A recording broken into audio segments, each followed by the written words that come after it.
Hello guys. At ito na naman nga, bumalik na naman po kami dito sa farm nila. May Kenny, Tuki ka, Lawenta mo nung naning bayo, Kenny.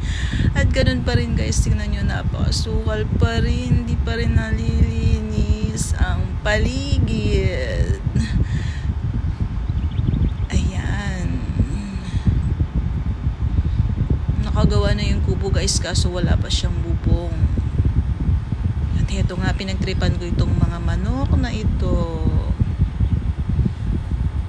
Nakikinig siya. Ganda ng manok na ito, ang laki-laki.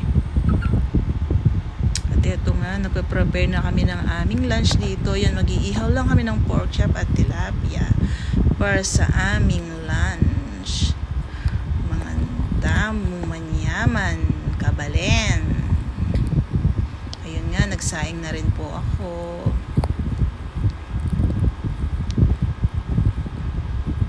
Kahit simpleng pagkain lang na ganyan guys, tingnan mo, sarap-sarap. Ang sarap-sarap kumain sa ganyan, sa dahon ng saging. At ito nga si Bunsoy natatakam na, oh, gusto lang maunang kumain. Ay naku, mga bata talaga. Tapos lang kumain nito at nagtampisaw na kami sa tubig. Napakalamig ng tubig guys. Linaw niya, promise. So hindi na namin napigilang maligo.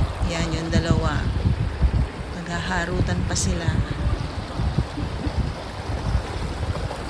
Lumipat nga kami doon sa kabila, doon sa may malalim guys.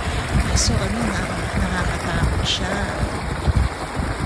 kaya nagstay na lang kami dito.